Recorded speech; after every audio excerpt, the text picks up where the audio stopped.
C'est une première depuis son accession à la magistrature suprême de se rendre en personne dans la grande concession du domaine agro-industriel et présidentiel de Landsele.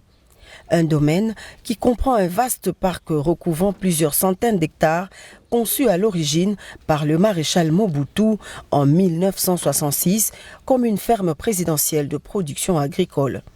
À sa mise en place, l'idée était de servir de modèle de l'agriculture en Afrique centrale.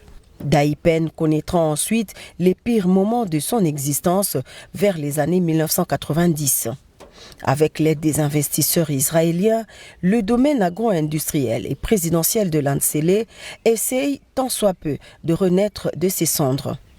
Un partenariat sera alors signé en 2013 entre le gouvernement et la firme LR Group, société israélienne spécialisée dans l'agriculture et l'agro-industrie, qui s'est engagée à réhabiliter et à faire de Daïpen une unité de production et de commercialisation des produits agroalimentaires. Ce jeudi 14 avril, le site a reçu la visite du chef de l'État Félix Antoine Tshisekedi Tshilombo, qui est venu palper du doigt ce qu'est devenu ce grand géant agropastoral de la RDC.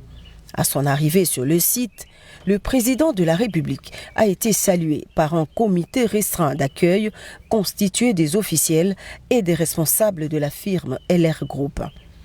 Au total, 6 différents sites ont été visités par le garant de la nation. Tout commence ici, sur cette poulette où s'effectue l'élevage des pondeuses qui produisent des œufs frais prêts à la consommation. 2 bâtiments contenant chacun 9460 pondeuses. Ici, tout se fait dans les conditions optimales requises pour un élevage aux normes modernes. Au deuxième site, c'est le couvoir où se fait la conservation des œufs en attendant leur éclosion qui s'effectue généralement dans un délai de 21 jours. Au sein de la filière avicole de Daïpen, le groupe LR l'a éclaté en 2 parties. Il y a côté production avec sa ferme intégrée et le côté agricole qui s'occupe de la production des légumes et fruits ainsi que des plantes aromatiques. Le chef de l'État, sous un soleil de plomb, poursuit sa descente sur cet autre site géant. Il s'agit de la salle de contrôle, irrigation, mais aussi de la chambre froide conçue pour la conservation des espèces après leur récolte. L'expert israélien fournit au président de la République tous les détails possibles liés au fonctionnement de cette méga infrastructure qui a pour vocation première de contribuer substantiellement à améliorer la sécurité alimentaire par l'approvisionnement constant de la ville de Kinshasa en produits vivriers à des prix abordables. Il est certain que les difficultés sont énormes, mais les résultats sont satisfaisants.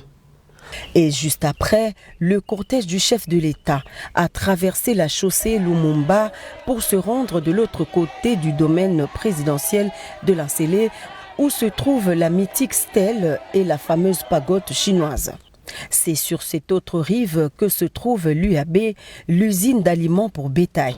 Des gigantesques silos, 9 au total, réservés uniquement pour le moulinage des maïs, soja et autres produits qui interviennent dans l'alimentation des bétails. L'usine réhabilitée n'est pas encore inaugurée, mais peut produire jusqu'à 10 tonnes d'aliments pour bétail par heure.